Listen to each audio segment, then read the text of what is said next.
I'm aware that in order to have a good relationship with others, you have to have a good relationship with yourself first. So there's some key components to this. One is an imaginary continuum. You are feeling anxious, like hurried, rushed, hands up to protect yourself from an attack, breathing shallow and quickly, like are you being chased by a tiger? No. Are you under some sort of like serious, like could die? No. It's self-induced.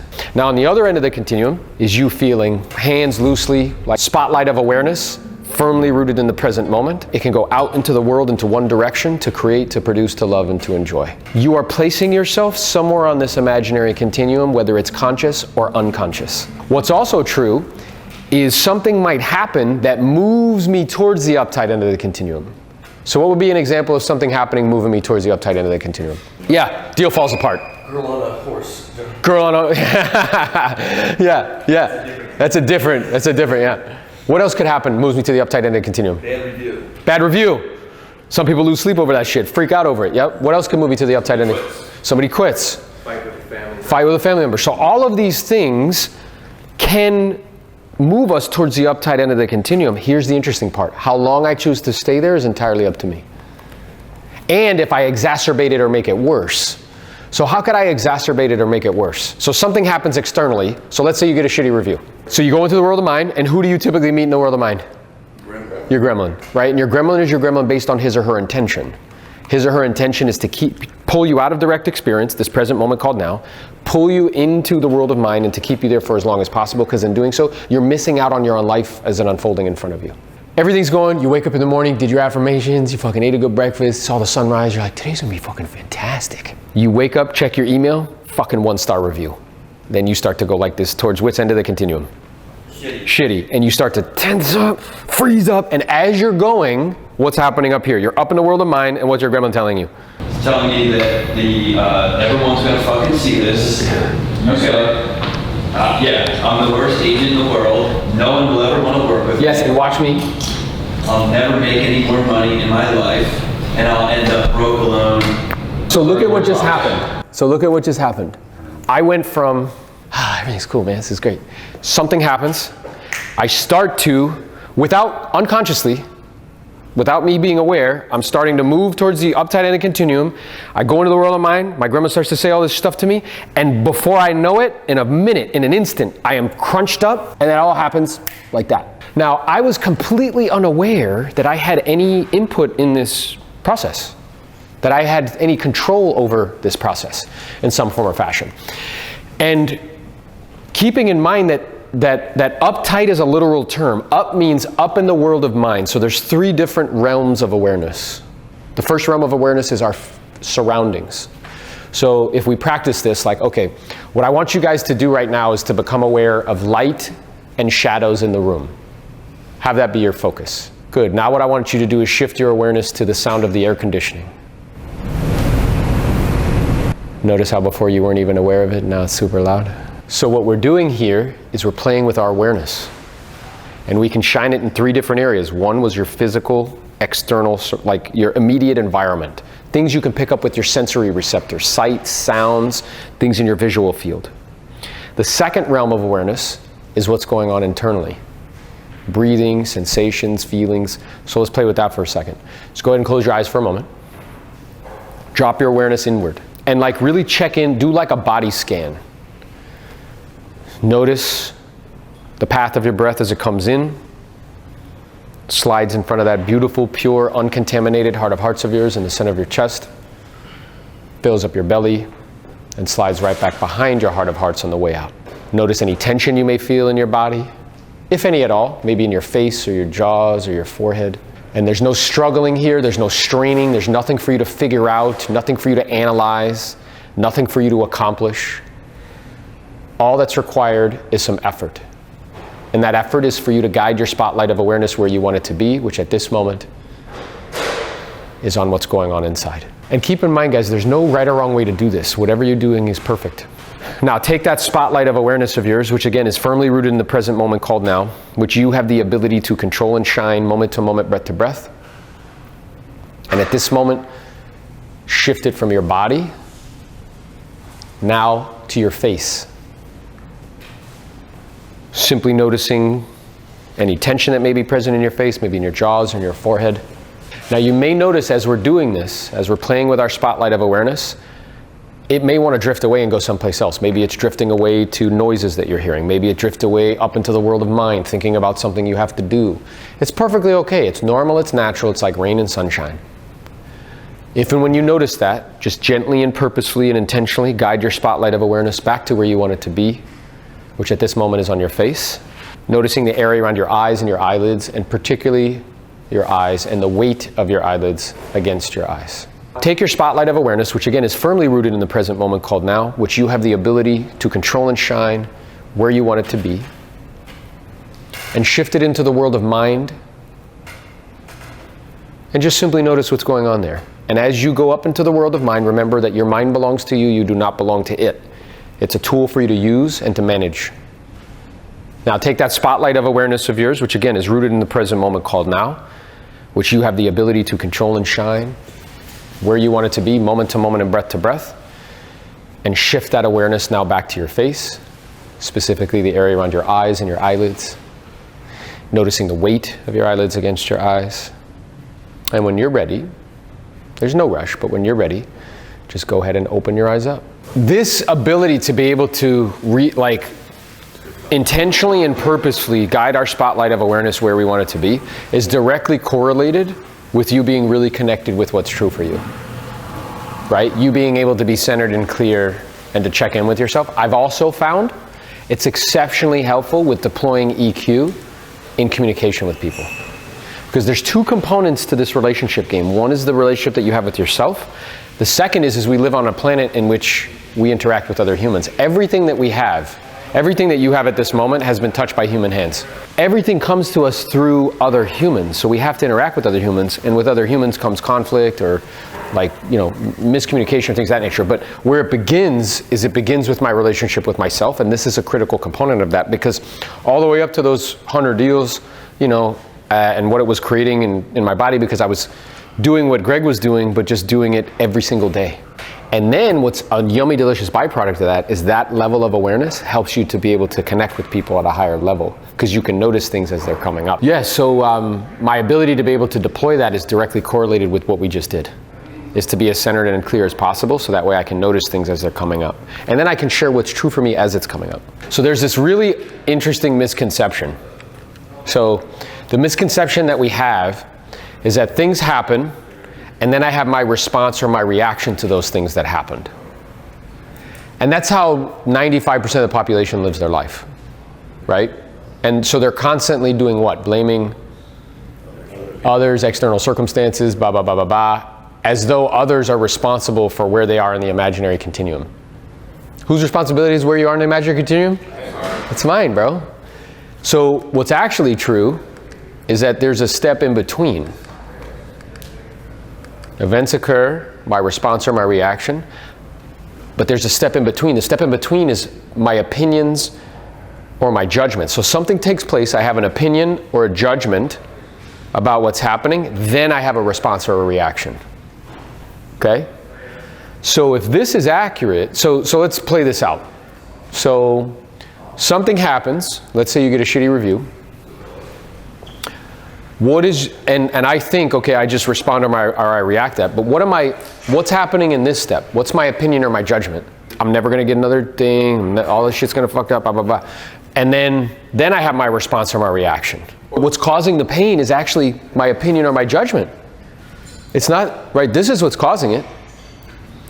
And what's interesting about that is, do you have control over that? 100%. Yeah. That's fascinating. But we have, as humans, we have the power, we have this unbelievable kind of divine power, which is to give things meaning. And that meaning can either be empowering or it can be disempowering, right? So in the Bible it says, "And life and death is in the tongue," so I can either build something up with words or I can tear it down with words. But they're saying the same thing. It's right here. It's my opinion or my judgment about what's taking place, not the actual event itself. So what if I told you, your beliefs don't make you a free thinker? The ability to change your beliefs based on new information is what makes you a free thinker. My ability to change my beliefs based on new information. Remember, a belief is just an opinion that you've developed loyalty to over time. It doesn't make it, it's just a belief. It's just an opinion. Usually when I'm over here, what came to the surface is like, yeah, it's the story that I'm telling myself, or what my gremlin's telling me, that's causing me to be over here. To me, that's jamming your own thumb in your own eye. So let's say you came to me and you were like, hey, my eye hurts. Kirill says, hey, my eye hurts, man. I'm like, okay. I sit him on a couch and we can talk about why he jams his own thumb in his own eye. Like maybe he came from a long line of eye jabbers. Maybe he wanted to suck his thumb as a kid and somebody fucking spanked him, so he came up with a piss poor alternative, which was to jam it in his own eye. Like, that could be interesting, and it could be even insightful. Far less effective and efficient, though, if I can help you to simply notice that it's your fucking thumb that you're jamming in your own eye. Because when you begin to notice that it's your thumb that you're jamming in your own eye, the observer, the witness or the watcher, the one who learned how to walk and talk without any instruction, the one who has a body but doesn't answer to their body, the one who has a name, Kiro, but isn't like, the one who has a body but is not their body, the one who has answers to a name but is not their name, the one who has thoughts but is not the thoughts, the observer, right? So if I asked you to reflect on when you were 7, your body was completely different, but the awareness was there. So the observer, the one who's witnessing and watching this whole thing go down, when you showed that one that it's your own thumb that you're jamming in your own eye, a natural correction takes place. And that's what Rick calls the Zen theory of change, which is that I free myself not by trying, right, to free myself. I don't get out of jail by bending the bars, gnashing my teeth, or blowing it up. I free myself by simply noticing how I am imprisoning myself in the very moment in which I'm doing it. So I had already been studying with Rick for like, I don't know, 6 or 7 years. And he's like, hey, there's usually 5 ways, not always, the majority of the time, 5 ways that people jam their own thumb in their own eye. Here are the 5 ways, okay? The first one is you scare yourself. Okay? Scare the shit out of yourself, telling yourself a catastrophic story about something that's going to happen in the future. Now, my Gremlin's particular brand of magic was that, right? Deploy that on a regular basis. Like, no more. I started to keep a Gremlin taming journal. You know what every fucking entry in that journal was? About listings. There's not enough. I've only taken 4. What the fuck? I'm gonna end up broken alone by myself. Like, it was the same fucking thing I'm telling you. For those of you guys, next time we're on a call, I'll show you. I'll pull out my, I have journals fucking filled with entries. Like filled, complete journals filled with entries where if I read them out loud to you, it's the same reoccurring theme. And that was interesting to me because I noticed a pattern. Remember we talked about recognizing patterns? It was the same pattern. And what it's about is underneath is like the need for security, right? It was a very strong one. But we scare the shit out of ourselves. And what we do is we go up into the world of mind. It's like there's a movie theater. We go up in the world of mind. It's an empty movie theater. We sit down. Our gremlin sits right next to us and is like, hey, John, here's a really shitty movie. Let's watch it together. And you're like, no. He's like, no, it's fucking great. Yeah, here's some popcorn. And you're like, okay. And you sit there and you watch this fucking shitty movie about terrible, catastrophic things happening in the future that almost invariably never happen. But think about what that does. Anybody besides me ever watch a scary movie and their heart rate started beating faster? 100%. It's a fucking movie, but it's like boop, boop, boop, boop, boop. Like you get into fight or flight response. The same thing happens internally. If we're watching that terrible shitty movie in the future, it's flooding our system in the same way, right? So that's the first way that we do it. The second way we do it, and I see this so much in our industry and in our game, is we put ourselves down. And the primary way we do that is by comparing ourselves to other people.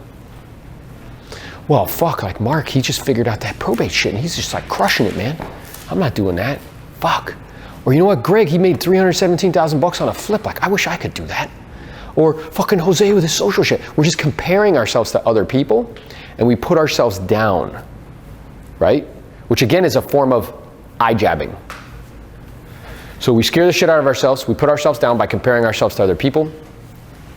We get mired in regret. Okay, mired in regret. And this is, I should have said it this way. I should have done this. I should have done that. And what you end up doing is shoulding all over yourself. The fourth one is I cling to resentment. Like, you know what? Fucking, this person didn't choose me as their coach or their sponsor. And I'm going to continue to be uptight and pissed off until they say they're sorry. Where the Buddha said like however many years ago that resentment is like drinking poison and expecting the other person to die. And then this fifth one is you trap yourself in a concept of the way that you think you are supposed to be, right? Of like what I feel like I should be doing. So I'll give you an example. Like I was doing a piece of work with this woman, she's a hard charging agent, and she said something on a call to me. She was like, I'm the kind of woman that believes I should cook for my husband every night. Meanwhile, she's trying to do like 70 deals a year, okay? And I was like, that's interesting. Now, whenever anybody says I'm the kind of, or I always, or I never, what are they doing right in front of you? 100%, brother. They're hypnotizing themselves. Out of an infinity of possibilities and choices, they're telling themselves one thing. If they said that out loud to you, they said it in their head millions of times. They're just hypnotizing themselves right in front of you. So I was like, okay, well, where did you get that idea? And she stopped and thought about it. She's like, well, my mom. I was like, okay. So walk me through that. Like, what happens? But she was like, no, but I do enjoy like cooking and stuff. Like, it's part of my love language. Like, I like it. I said, okay, well, let's walk through it. Let's imagine for a moment. I had her close her eyes. Let's imagine for a moment you get home from a full day. You prospected, you did all the work, you did all that stuff, and you're tired.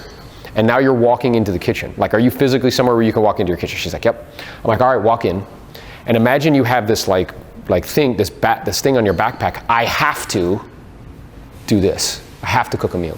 So she starts to walk around. I'm like, okay, make your breathing shallow and quick, like create lots of tension internally. What am I helping her to do? Move herself to the uptight end of the continuum, and showing the observer that she has control over doing that. And she doesn't realize that. I don't need to tell her that because the observer gets it. So doing this, I said, what are you noticing? She's like, oh man, I'm getting lots of tension. Like my breathing's starting to get in quick. And I'm like, all right, what is your gremlin telling you? Like, you have to do this. You have to do this. So I actually had her say it out loud. So walk around your kitchen, scrunched up. I have to do this. I have to make a meal. I have to make a meal. I have to make a meal. Fuck, I gotta make a meal. Gotta make it do this. Oh. And then I had her do that for like a minute or two. And I asked her a question. Tell me this, what are you afraid of? I'm afraid that if I don't make the meal, he'll just have a can of tuna fish. And I'm like, okay. And what are you afraid will happen then? She's like, well, if he can just eat a can of tuna fish and he's happy with it, what does he need me for? I was like, you're giving a lot of meaning to a can of tuna fish. Right? It's a tremendous amount of meaning that you're giving to that can of tuna fish. Right? And then what ended up happening is she's like, so what this is about, it's about taking what you like and leaving what you don't. So what about this don't you like? Well, I don't feel like this thing where it was self-imposed, like I have to, I feel trapped. But there's also part of me where I like to. There's a part of me where I enjoy it, right? But what was really underneath it is a fear that if I don't do this, I won't receive love, right? And I have to do this in order to receive love. But helping someone to become self-aware of that, it's exceptionally helpful because now she can regulate where she is on the imaginary continuum. Does that make sense? All right. Now, these are all forms of attachment, by the way, which the Buddha said that all suffering comes from attachment. So scaring yourself about terrible catastrophic images of things that could happen in the future, potentially, what is that an attachment to? Showing yourself terrible catastrophic movies about shit that can happen in the future, what is that an attachment to? Uncertainty, loss. It's an attachment to outcomes in the future, that they need to be a certain way. Putting yourself down, comparing yourself to other people, what is that an attachment to? How you see yourself, self-image. And again, I need to perform this way in order to receive what? Love. Or acceptance. Yeah. Putting yourself down? Yeah. Yeah, and we have a tendency to do that, right? Being mired in regret, what is that an attachment to? The past. You ever notice that some people, I heard Rick say this on a call one time, he did this piece of work with someone, and I've had the good fortune of being in the room with him hundreds of times when he's done that. And he said, he had the person grab a backpack. A lot of this is physically playing out, so that way you can show the observer how you're jamming your own thumb in your own eye. So there was a relationship in the past that was bothering her, and he had her grab a backpack and something that was heavy and put it on. And then he had her walk around with it. And he's like, what are you noticing? He's like, oh man, there's tension on my shoulders. What's happening? And there's creating tension in her body. And he's like, okay. And he's like, so what do you want? Do you want to keep carrying it? She was like, no. He's like, I'm sorry, call me out by name and tell me you don't want to keep carrying it. Like Aaron, I don't want to keep carrying it. Okay, cool. What do you want? I want to take the backpack off. He's like, are you sure? Do you have control over taking the backpack off? Yeah, I do. Okay, so go ahead and take it off. And then she took it off. He's like, what are you noticing? Oh man, I feel lighter and great. He's like, great. And then he asked her a question. He said, hey, are you holding on to your past, or is your past holding on to you? People ask me all the time, they're like, Aaron, how are you on all of these different social media platforms, all at the same time, all at once? I can't get away from you. The truth is that I have a strategic partner that helps me with this. They're the folks over at EC Creative. And they not only send me the ideas, they also do all the editing and posting. So what looks like it takes hundreds of hours per month to do is really only taking about 8 hours per month. So if you're interested in finding out some more information about EC Creative, DM me the word social. Getting mired in regret is attachment to the past. Clinging to resentment is attachment to what? Thinking somebody owes me something. What is that an attachment to? Entitlement, okay. So I'm not gonna pretend that whatever's happening to cause you to feel the resentment is not real, because it's real. And it's moving you to the uptight end of the continuum. How long you choose to stay there though and hold on to it is entirely up to you. We started this conversation with looking at that video and seeing that relationships in is directly correlated with longevity and health. And it actually protects our bodies and our minds. And we said, okay, well, first I need to have a relationship with myself.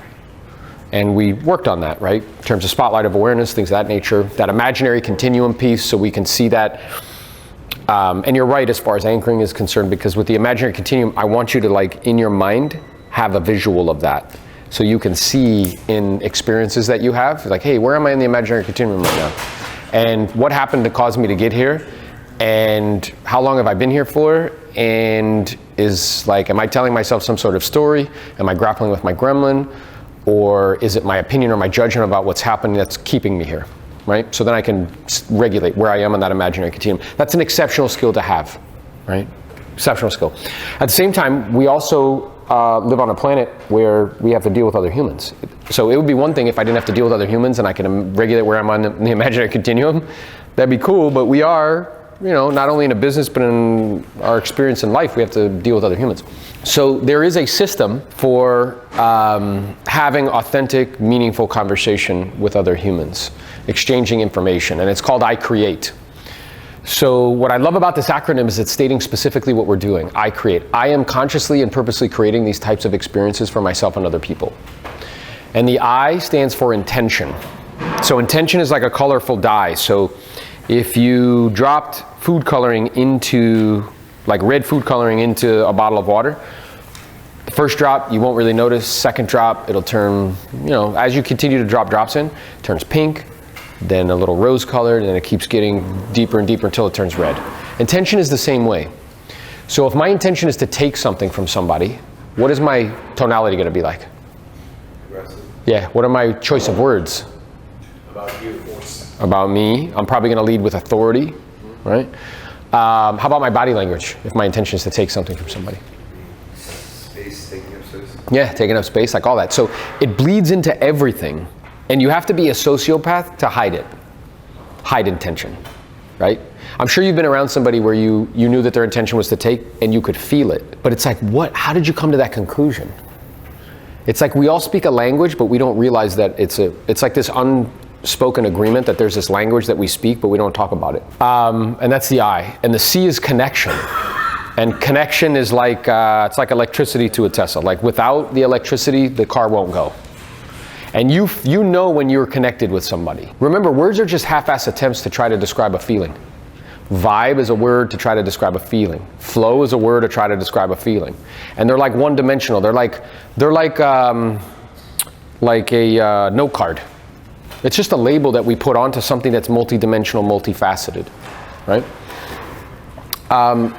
So connection, and without the connection, the whole thing doesn't really work, right? Respect is the R. So I may not respect a lot of things about you. I may not respect your politics. I may not respect what you do with your extracurricular activities, with your money, how you treat your significant other. But what I damn sure can respect is, like, right now, each and every one of you are spending some of your non-refundable precious breaths with me. Time on planet Earth that you will never ever get back, right? It doesn't work that way. There's only expenditures, there's no deposits, right? And I'm also aware, let's say in our businesses, whatever we're doing, trading time for money, that not only are people expending some of their non-refundable precious breaths with us, they're also willing to give us a lot of their own money. Because I'm curious, did John go to work for 30 years to pay down the principal and build up all that equity? No, he just shows up and gets 6% of it or 5% of it or whatever it is. 30, 40, 50, 60,000 bucks in some instances in his marketplace. Now imagine if you entered interactions with that level of respect. Like, hey, Mark is spending some of his life away from his family, friends, loved ones, away from Derek, his significant other, to be with me today. Not only that, he's willing to share some of his resources with me.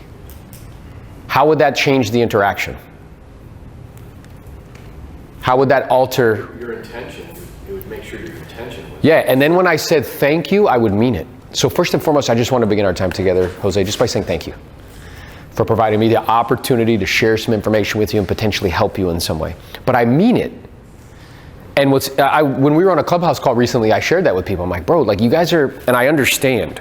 They want to come to me and listen to me with words and tonality and NLP and all this other shit. But underneath that, if the intention is to take, it's not really gonna, people will get it, they'll feel it. You'll still produce outcomes that you want, but they won't be disproportional.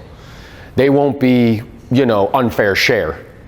Again, respect though, because I view all of those people in that context, in any context, let's say business context, I respect and appreciate the opportunity to share information, and I respect their time because it's non-refundable, and I respect the fact that they're willing to share money with me, right? I also do the same thing with coaching clients. There's 2 people in this room that I have worked with or continue to work with where they've called me and said to me like, hey man, you're the one who's always added value to me. Or you're the one that I know has my best interest at heart. And you're not just looking at me like, oh, like I can make a little cheese, right? So I have a lot of different people that I could call, but I'm calling you for a reason. Like, again, because that's coming from my intention is to add value, right? And it's to serve and connect, and I'm very respectful of the opportunity. Because you could be choosing to spend some of your time doing anything else and resources than anybody else, but you're choosing to spend some with me. Again, what this is about is like being and becoming. And you have to be very careful with the people that you give access to your thinking, and have to be asking yourself, what do they have me saying and doing, and is that okay? Is that in alignment with the person that I want to become? Right? Is that in alignment with the life that I want to create for myself and those that are around me? The next piece is environment. Environment is everything from your heart of hearts out. So environment extends to things like the firmness of my handshake, my gaze, am I looking at you, the softness of my gaze, how I'm breathing, right? Anybody besides me ever been around somebody who won't look at you in the face? They won't look at you directly in the face. They're like, or around or shifty. Like immediately, what are you thinking? Like, what? I can't trust this person. Something's like, what's the deal, right? So it's that, but it's also things in my immediate environment. So let's say I wanted to have a meaningful conversation with Kuro, like a heart-to-heart conversation with him. Is a restaurant with lots of people around and noise the best environment to do that?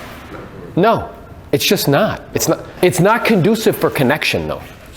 Just like if I want to have like a conversation with a seller about lowering their price, is doing that while I'm in the car driving the best way to, like the best environment for that? No, it's not the most like intentional and purposeful environment. So one of the things I learned from Rick, because I got to see his physical space, which he recently let go of, and he only meets with people like virtually now. But in his physical space, when I walked in, I became very, very hyper aware of his environment, where the lights, the type of light, is it white or is it yellow? Yellow. It's yellow. Because white is very sterile. Yellow's warm and inviting. And then I noticed the tones and the colors. It was like wood, like, and then as soon as you walk in, he has like a book of people that have signed in and said thank you, which is pretty dope, right? About like their experience or whatever. And he has a book of gremlins because he has people personify their gremlins, where they draw them.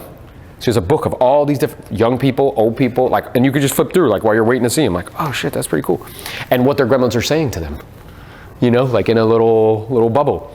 And then you go back into his space, and what was so cool about his space is that there's 2 couches that are leathery and soft, very inviting, right? He's got like little throw on it, it's comfortable, again, white, yellow lighting. And then there's pictures of all of his love, like people, relationships in his life that are really important to him. Right next to like where he, and then the couch, it faces a huge window like this, so it goes out into a green space. All of it is, and then his chair had to do with proximity. His chair is on wheels, so he can get closer to you or farther away from you. So the first time we sat down, we were going to co-collaborate on material. He's like, all right, we need to get really centered and clear, connect with our heart of hearts, and we want to work from this place. The moment that you feel you're drifting away from this place, we're going to stop working, because I want it to come from there, right? So he's like, all right, well, let's center ourselves. He got fucking like this close to me, nose to nose, like knees together in his chair, staring right at me. I don't like that level of attention. That's like a little like scary at first. You're like, yeah, you're like, holy shit. And then we closed our eyes, right? He led me through, guided, like I led you through. And then he opened our eyes. He's like, all right, let's go to work. And I just thought to myself, like, wow, that's so interesting. Like, not only is the environment completely conducive for connection, but he's checking in with himself, and both of us are getting really centered and clear so we can leap off from that place moving forward. And that's interesting, right? But it's also exceptionally thoughtful. He also, you know what he did too? Because thoughtfulness is really caring. So in his room, because I stayed at his house, and in the room that we stayed at, in my room, he had books on the table that he thought I would be interested in. Like in the bathroom, like, you know, like the soap and like the thing and like a little like towel and like all this stuff, and like a welcome note. And I just thought to myself, like, man, that's so thoughtful. It just demonstrates caring, right? Which is, again, conducive, and it's part of the environment. The A is authenticity. Now, authenticity is a cousin of honesty, but they're different, okay? So expressing what's true for you, not making a case about why it's true, but just that's true. So usually when we get into conversations with people, so let's say you might be in a conversation with your wife, and you're having a disagreement of some sort. And usually what we do is we pretend like we're at, yeah, oh, did you? Did you? Really? Okay, so you, this is cool because this will be good for the exercise we're about to do. So usually what we'll do is we enter into like attorney mode. It's like you're the prosecution, like, I'd like to enter into exhibit A. Because you fucking said this, and you did this, right? And then she becomes the defense. Well, I'd like to enter into exhibit, or he, B. You said this, you did this, right? And that doesn't lead to constructively working through conflict. Instead, what authenticity, something that would sound like, is like, hey, you know, I'm noticing that you seem to be upset. I'm also aware that it's based on this. And I'm imagining that, you know, you're thinking this, and then hush breathing and listen. And that's what comes up. Or, hey, you know what? When you say that to me, I just need you to know this may not be an intention. I'm aware that it actually hurts my feelings. That's authentically expressing what's true as it's coming up. Like, hey, I'm noticing, like, I really appreciate hanging out with you. And that's authentically expressing what comes up in the moment. So one time, like, me and Rick, we were like, which I didn't like, because he was trying to negotiate with me. He wanted me to like buy like the whole taming your gremlin fucking intellectual property. And we were and he was being unreasonable. And, but it was weird. It's like, well, that, and you're negotiating with like your fucking mentor. Like, it's weird. I didn't enjoy it, right? I didn't enjoy like how that felt. And he said something to me one time, and usually when he was like seeing a lot of people, like, you know, 15 people a day, you didn't have a lot of time to talk to him. It was in between sessions. So he's like, I got 5 minutes. So we were having a conversation, and it was awkward. There was unfinished business. He's like, hey, I got to go. And he hung up. And it felt really like unfinished. You know, he called me 4 times the same day to get back on the phone. And I was like, hey, you know, he's like, because he doesn't like the way it feels in his body. I don't like the unfinishedness. So he's like, if there's an opportunity to like express what's true and hash it out, he moves towards it, not away from it. And it's actually selfishly motive. So I told him one time, I'm like, hey, this is like really selfish, man. He's like, you're goddamn right it's selfish. It's my life. Like, I want to enjoy my experience. And then the last is trust. Now, when Rick first told me trust, what do you think popped into my head? When he first told me trust. Trust someone else. Getting someone else to trust me. And I'm like, oh yeah, I'm good at that. You know, I can go in, I can use my NLP, I can anchor, I can fucking do this and this, and I can do small black cubes, and I can get people to trust me. He was like, no, you're missing the point. It's not what this is about. This is about trusting this process. It's about letting go of trying to rigidly control the outcome. And instead trusting that if my intention is to connect with respect in an environment where I could be 100% authentic, trusting I'm going to have a great experience. The E is the experience piece. And that's what this is about. So I'll give you an example. I'll give it to you in one context. So in a business context, I remember I went on an appointment, this was a long time ago. And the lady told me when I hit the door that her husband had passed away. And they were married. I'm like, oh, if you don't mind me asking, how long were you married? It was a long time, like 40 years. That's why she was selling. So we're walking through the house and I see pictures still up. And I just asked her, I'm like, was this him? And she said, yeah, and she started to get like, emotional. I'm like, okay. And then we sat down at the table and I'm like, hey, I'm noticing that this seems to be still very fresh for you. And I'm also aware that it can be difficult for you physically to be in this space because of everything it brings up. And I want you to know that my intention today is to provide you with all the information you need so you can decide what you feel is best. Whatever you decide, I'm going to support you 100%. Is that okay? She's like, yeah, that's fine. So we go through the presentation. And again, initially, that's EQ. I'm deploying it. I'm aware of the situation, situational awareness. I'm letting you know, right? Like I'm clear on what's going on here. And then as we go through the conversation, she gets upset a few times. Cool. At the end of the presentation, I noticed what was true for me. Is I was like, hey, she didn't sign a contract. And I said to her, like, hey, I'm noticing that I want to give you a hug. Like, would that be okay? And she was like, sure. And I gave her a hug. You know how many people I've asked that who've said no? Fucking zero. And she was like, okay, and I hugged her, and I walked out the door and I didn't have a contract signed. And there was this smashing of two experiences. I felt fucking fantastic. Right, but I didn't get the contract signed. I felt fucking fantastic. Like, I just felt like I connected with somebody. I added value to them. I felt so good internally. And my gremlin came swooping out of like the fucking bushes with grenades, like fucking, like rocket launchers and shit, throwing fucking, like, are you fucking kidding me? This namby-pamby horse shit, like, you really think that if you don't fucking listen to me and only me, he's like, you know how fucking far I've gotten you? Like, you really think this fucking lovey-dovey giving people hugs shit is like gonna do something for you? And it was so interesting because I had to make a decision what I was gonna listen to. Was it gonna be my gremlin or my heart of hearts? And I just knew that it was that feeling that I was after. Like, yeah, I like the contract sign, but it's really the feeling that I was after. So I made a decision to listen to my heart of hearts and have that be the guiding principle. So getting the contract signed is the icing on the cake. It's not the cake though. And I like icing. It tastes good. It's fucking sweet. I like it.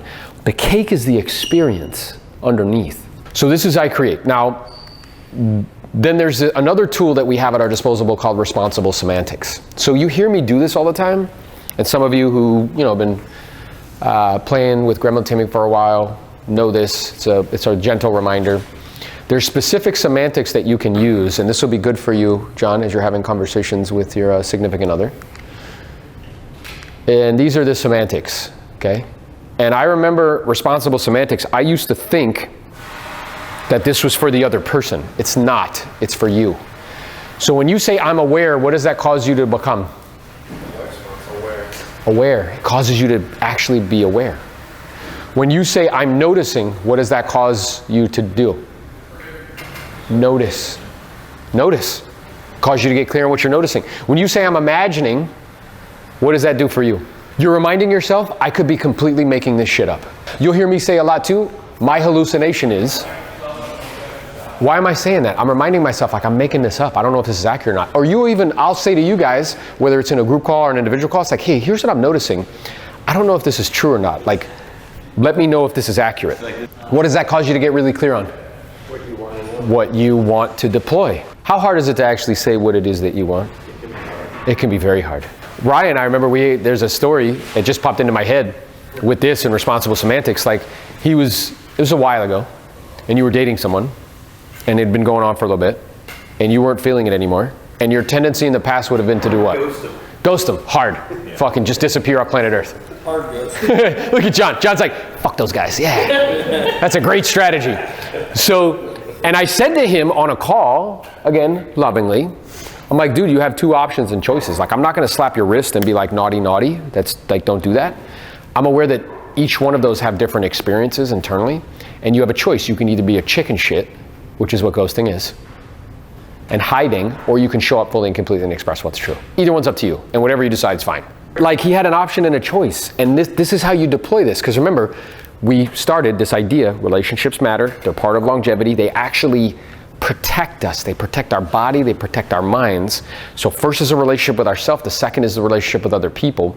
We have the I create method of how to do that: intention, connection, respect, environment, authenticity, trust, experience. And then we have these responsible semantics. I'm aware, I'm noticing, I'm imagining, I want you to know, I want, I don't want. Hey, I've been hesitant to share this with you until now because. That's so good. Yeah. What would that cause you to get really clear on? Cause me to get clear on what I'm actually afraid of. Like, I've been hesitant to share this with you until now because I'm imagining that when I do, you're gonna get angry. And it could jeopardize our relationship in some way. You know, at the same time, there's something that's bothering me. Are you open to having a candid conversation? I had a conversation with John recently. I'm like, hey bro, I'm like, here's what's true for me. This is what's true for me. And I don't want you to, like, what's also true for me is there's a part of me that feels this way, right? At the same time, I love you, bro. Like, you know what I mean? Just being authentic and straightforward with regards to what's true. I've been hesitant to share this with you until now because I'm imagining that if I do, this will happen. Super rare, especially in men, because it's all like, you know what I mean? Like, being able to authentically communicate and express what's true. And that goes back to doing work with people that I like and enjoy. And demonstrating modeling behavior. So what's interesting is, in this field on the Gremlin Institute call we do, they're also all men on the call. And I think and I asked Rick, 80% of his clients are men. I was like, why do you think that is? He's like, because it's modeling behavior. You model behavior for other people. And then they're like, okay, this is cool, we can do this. Like, this is okay, this is a setting where this is all right. If you've liked this video, be sure to watch the next one.